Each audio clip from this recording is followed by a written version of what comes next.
let's talk a little bit about some of the transfer talk that we've seen today. And we're going to focus now on Tottenham Hotspur, Stevie. Cristian Romero set to join Atlético on a €40 million transfer fee. And Djed Spence on his way to Inter, €31.5 million for his transfer fee. What are you making of this? I suppose we are seeing Roberto De Zerbi restructuring his squad now. I look at those and I think that's not hurting them. That's the first thing that comes to my head. Either of those two players not starting for Spurs doesn't affect the outcome for Spurs this season. That's exactly how I feel about it. And they've spent a lot of money, and clearly they're looking to try and get some back. And Cristian Romero's time, I think, was up at Spurs regardless of who the manager was or whatever. So that's a good 40 million for him. And 31.5 million for Djed Spence, I think, is a good return on what they paid for him as well. So I have no problem with this from a Spurs point of view. I don't think either of these players go and hurts them in any way, shape or form. I know we're shaping this conversation from a perspective of Spurs, but if there was ever, and I mean ever, a Diego Simeone player, it's Cristian Romero. Yeah. It just fits the whole profile of what a Diego Simeone player should be and a Diego Simeone team should be. Cristian Romero, love him, hate him, whatever you may think about him, you have a strong opinion on Cristian Romero. But what you cannot deny is that you watch him play for Argentina in the World Cup and you go, man, there is something about this player. Now, I imagine that Diego Simeone can get that from him consistently at Atlético Madrid without the craziness, without the madness, without the moments in which everything just kind of gets blurry for him and he just decides to go with an incredible, crazy, irresponsible challenge or irresponsible behavior. If Diego Simeone can temper that, which I think he could, maybe, potentially, then it all makes sense for Atlético Madrid to get a player like Cristian Romero, to get some more of that nastiness that I think this team has lost defensively. How about leopard and spots? Okay. All right. Whatever that means. A leopard never changes its spots. I know. Let's stick with the Spurs side of this, if we can, with you, Don. Cristian Romero and Djed Spence leaving here. That's obviously big amounts for players who've gone to good teams here in Atleti and Inter. Do you think, like Stevie, that they won't be missed at Spurs? In the starting 11, they won't be missed. I mean, Romero misses a lot of games because he's either suspended or injured.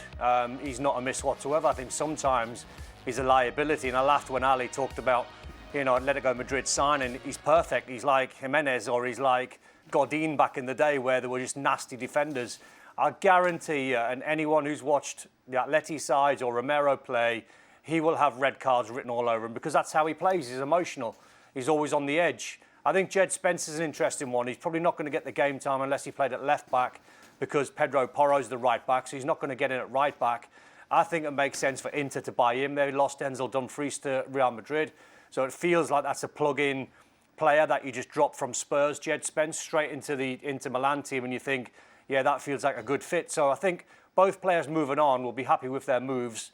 And I think, as Stevie said, Spurs have spent an awful lot of money, time now to recoup some of that. And don't forget that Denzel Dumfries has gone to Real Madrid from Inter, so which then that opens a natural position for Djed Spence. Am I wrong in thinking that Djed Spence was actually one of the players that, when I watched England in this World Cup, he stood out? I don't know that Spurs are in a position to just let a young guy like this walk out the door. That's all I'm saying. I thought I saw some signs from Djed Spence in the World Cup that showed me some personality and showed me a little bit of life and a little bit of something that was different from everybody else. I don't know that if I'm Spurs, I'm in a position to just let this guy walk out the door. Do you know, the thing with Djed Spence is, and particularly with England was all about energy and power and strength. And so he did stand out because he's full of energy and strength and runs, and he'll run all day for you. Just wind him up and let him go. But when it comes down to quality, final pass, creating anything like that, for me, it's not there. And I think it's reflected. Let's be honest. All the transfers this summer that we've been talking about how crazy the money is, but yet he's going for 31 million. It seems not a lot, but I think that reflects his ability on the ball as opposed to his energy.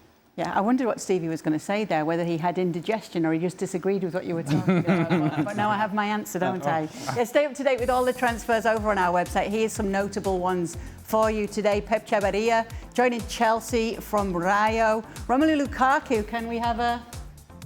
Lukaku? Oh, the OG. The OG came back, baby. From Napoli. Dusan Vlahovic joining Besiktas from Juventus. And Xavi Hernandez signing as the Netherlands head coach through 2030.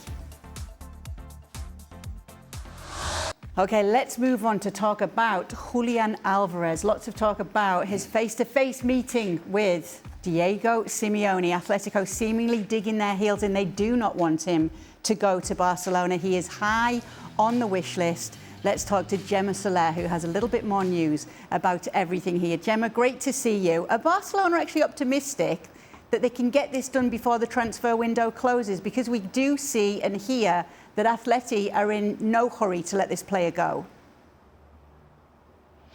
Well, Kay, they are still confident. They think this game is not over yet. I don't think they can say optimistic because actually this poker game started 6 months ago in March, and what they still have is a poker face from Atlético. But they think after this face-to-face encounter that happened earlier today, there was a 10 minutes cordial chat between Diego Pablo Simeone and Julián Álvarez. They think that this is not over yet, that the player can still do things. He asked Diego Pablo Simeone, as he previously done to Atlético de Madrid, his departure, that he wants to go to FC Barcelona, and they think that there are things that the player can decide to be able to achieve that. Actually, earlier today in that training at the Atlético de Madrid training ground, there was also Fernando Hidalgo and Sergio Díaz, they're the managers of the agents of Julián Álvarez, so they still think there's something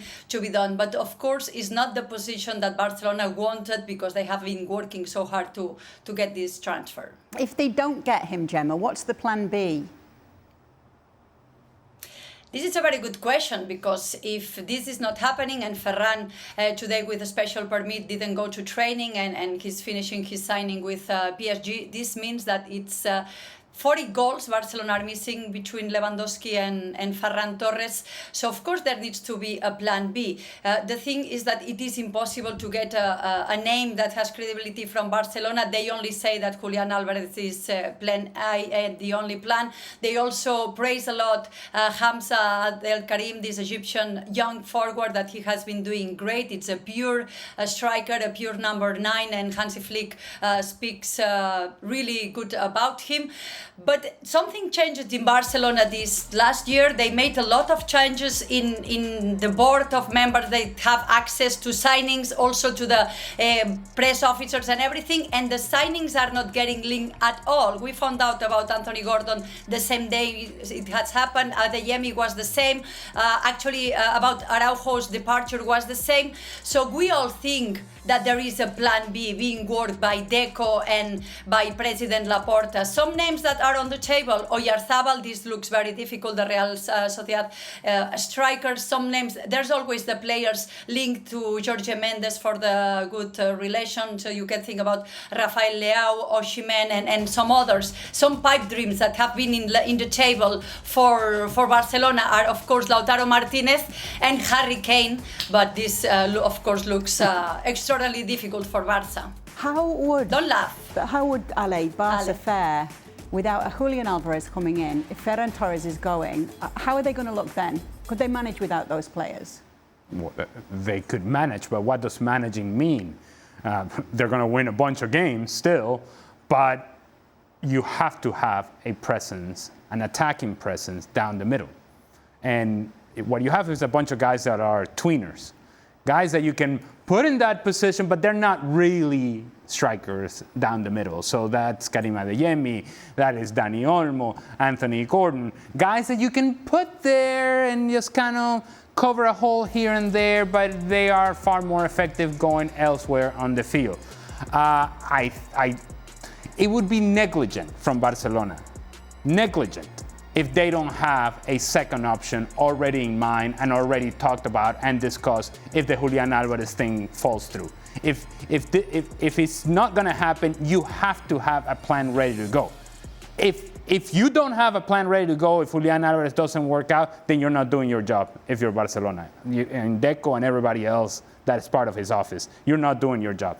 It is clear from the perspective of Atlético Madrid that they think they have all the cards. And why do they think they have all the cards? Because Barcelona have played their cards.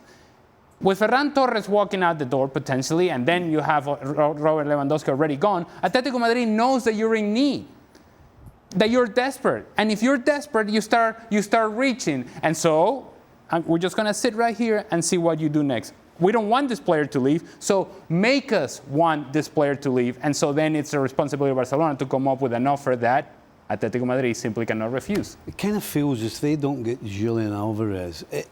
And I know they've signed Gordon, they've signed Adeyemi, but if they don't get Julián Álvarez, it seems as though they've gone backwards. That's how I feel about it. You know, you look what's going on at Real Madrid with Moreno coming in, Vinny signing, Diamandi's signing. It almost feels as though Barcelona are kind of going the wrong way if they don't get Alvarez, which I don't think they will. So wouldn't it make more sense then, Gemma, just to be sure and to omit any uncertainty to try and keep hold of Ferran Torres? Yeah, but the thing is that it's very difficult for Barcelona when a player wants to go and PSG is around the corner to keep that player, because Ferran Torres had only 1 year contract left, and they thought it was not wise to keep a player.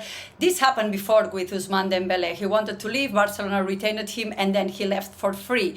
So there needed to be negotiations with extension of Ferran contract. They thought it would be extremely difficult.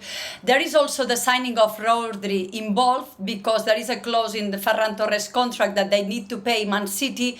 So eventually they decided that if a player wants to go with only 1 year contract left, it's more wise to let him go and try to find a pure number 9. Anything to say on that, Ale? On the Rodri signing, on Ferran Torres, on Ferran Torres, like the player wants to go, you've got to let them go. Even with this as the yeah, well, I suppose so, but I don't think as a club you can afford to get yourself into a corner, and this is what Barcelona have done here. In that, as I mentioned before, they've already made it clear that, all right, well, Ferran wants to go. There's nothing we can do about it. There's only 1 more year left in the contract. Let's make the most money that we can out of the player. Okay, fine, that's the decision that you've made. So be it.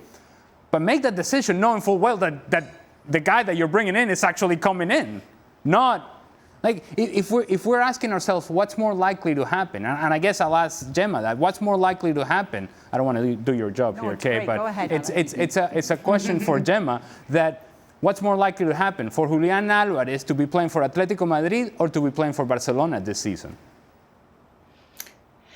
So, of course, it's easier to think that he will stay at Atlético Madrid, but there are still some chances he can still go on a rebellion, and some stuff happens. Is when you ask Barcelona, they think this poker game is still not over. I think if we talk about percentage, there is more that he stays in Atlético, but I've seen Barcelona do impossible things, so we will see. Stevie, when Gemma was talking at the top of the show, something made you chuckle. Can you remember what it was? No, I was thinking about Julián Álvarez. It goes back to me. He made the wrong decision going to Atlético Madrid in the first place. It all stems from that. A guy who could have started for nearly every team in the planet, but he chose to go to a team who everybody knows start the season in third spot and are expected to be third, and who are not going to win the Champions League. And he chose to go there, and now he's throwing his dummy out the pram because he doesn't get the move he wants. When he's never going to get. How are Atlético Madrid supposed to let one of their best players, their goal scorer, the guy he spent 75 million on, and let him go to either Real Madrid or Barcelona? How are they supposed to be? How can they look their fans in the face and say they've just handed Julián Álvarez to our 2 biggest rivals for the one tournament that we have a real, maybe an opportunity to win? Because he ain't winning the Champions League. So, Julián Álvarez right now is paying for the mistake he made in the first place, leaving Man City to go to Atlético Madrid. And now Gemma's smiling at what you're saying. Why are you smiling, Gemma? No. I was thinking that probably when Julián decided to leave Man City to Atlético de Madrid, there were some promises made, not of course about titles, but the way of playing, the way he would feel, the environment of the team. And I guess the way this team plays, he thinks is not the best fit for him. I agree that maybe was not the wisest decision to leave a team like Man City, the way of playing, to go to Atlético. It's been 2 seasons, promises have not been accomplished in the way this team plays and how uncomfortable he feels there, and he asks for a departure. I wonder if this goes back to remember when Julián Álvarez got taken off the field and it's like, siempre a mí, it's always me, siempre a mí. I wonder if any of that just lingers, and he's like, I've had enough of this. But the problem is, you put pen to paper, you sign a contract. And just like the teams are responsible for a contract, you are also responsible to deliver on the contract. And so, unless he just pitches a fit and Diego Simeone has enough of it, I just don't see where this goes forward for Julián Álvarez, nor for Barcelona for that matter. Yeah, he could do a big documentary called The Decision and announce it that way. Yes. Yeah, we would advise him against that, though. Gemma, thank you so much for being with us. We look forward to seeing a lot more of you throughout the new season in La Liga.